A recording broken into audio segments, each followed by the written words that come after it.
morning. This is Mike Lodge. I'm glad that you've joined me. I love it when you guys come and talk to me. That's a great day. It's a great morning. It's a little cool this morning, and it's still, it's sunshiny outside, so it's going to be a good day. As I told you yesterday, we're going through leadership talking. We're talking about leadership, and we're basing it off my book, You Can Lead. And today we're going to be talking about this arm's length relationship that you must have with vendors, with contractors, with employees. You need to have it.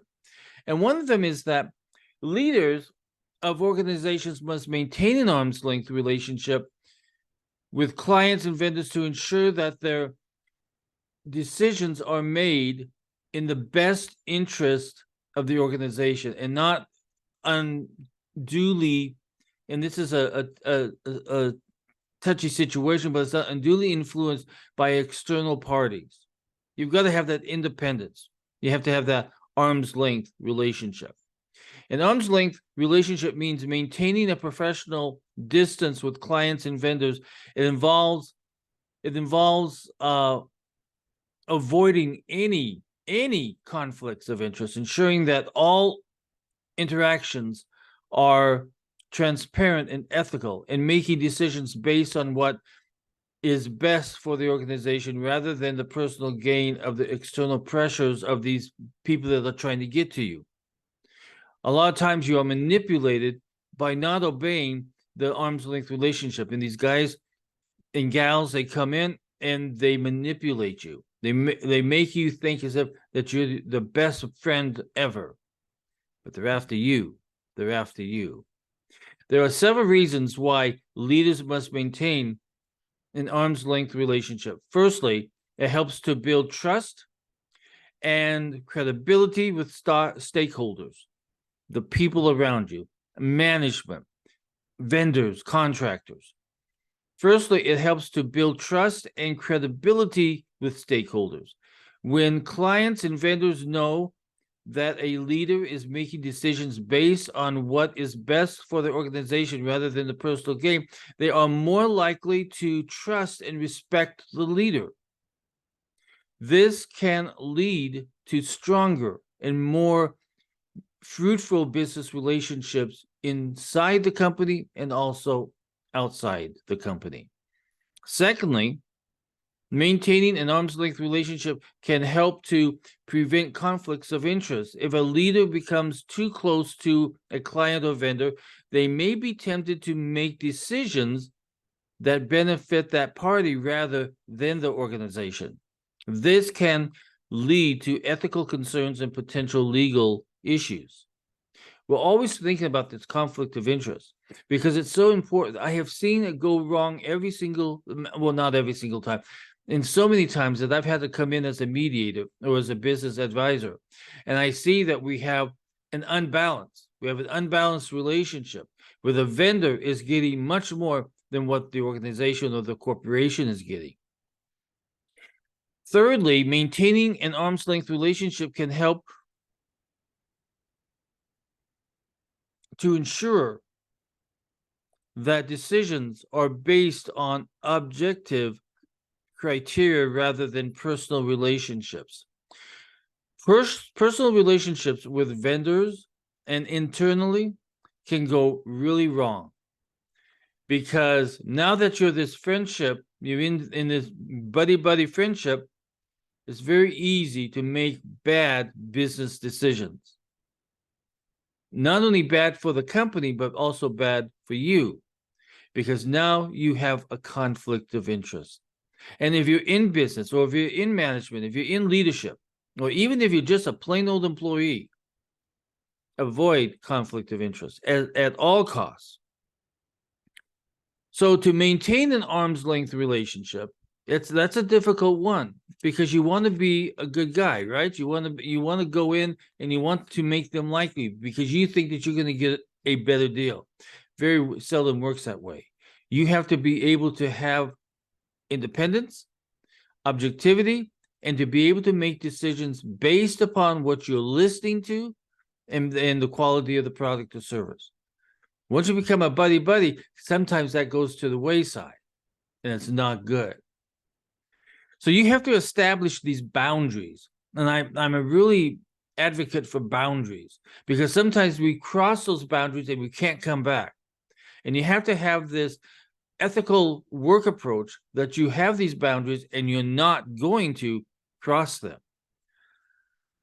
So if you have these boundaries between themselves and clients and vendors, this should avoid socializing outside of work, accepting gifts or favors, and engaging in their behavior that could be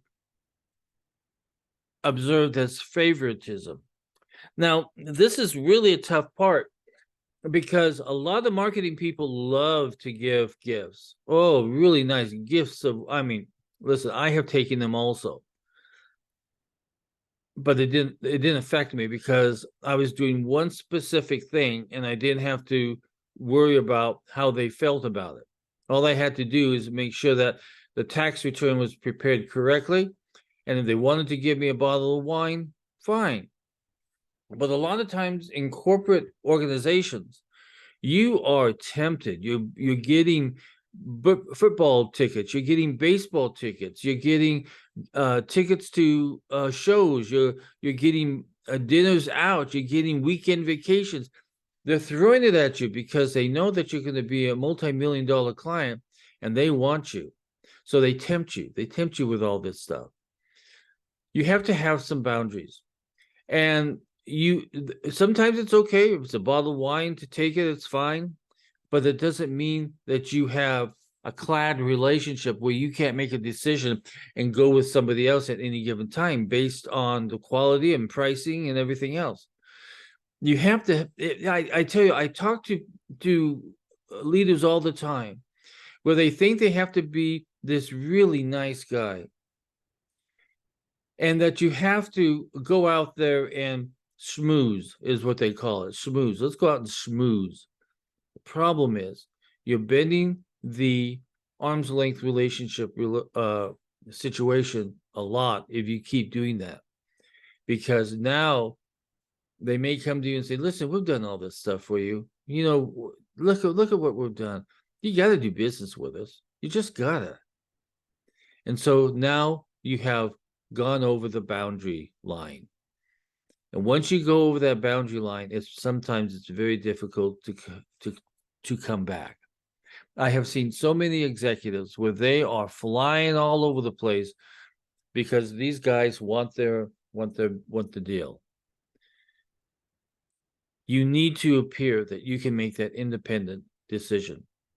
Once you lose that independency, you go down the wrong road, and it's very difficult to get back.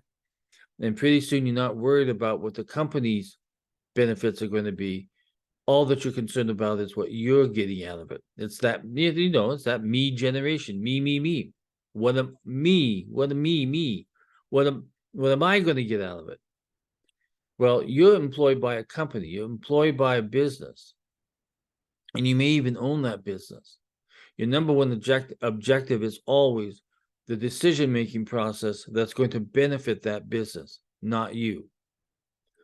And if you get that out of your mind, and if you don't take all of these gifts and everything else that people are throwing at you, and if you keep that arm's length relationship, you will be acting very ethically. The problem with a lot of people nowadays is that they forget about the ethical part of business. They forget about that sometimes relationships with vendors and certain individuals creates an unethical situation, because conflict of interest is an unethical entity. So you have to think about that very clearly.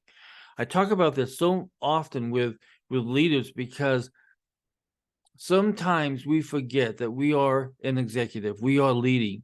And when other people see us within that organization having a conflict of interest, our leadership role is clearly diminished to almost zero, because now they see you as a leader who is willing to bend the rules, not play fairly, not make good decisions, not think about the benefit of the organization or the business. Arm's length rule. Just remember it. An arm's length rule maintain a professional relationship at all times, and be ethical at all times. Listen, if you would like to speak with me confidentially on any business advisory or coaching, just go to my website at www, which is right here, right there, see there, www.lodge.co.com, and you can make an appointment online with me. And if you have a business question, just send it to me at thebusinessadvisor@gmail.com. That's also, oops, wrong way. Right there. The art of video. I tell you, it confuses me greatly. Talk with you soon. God bless. Bye-bye.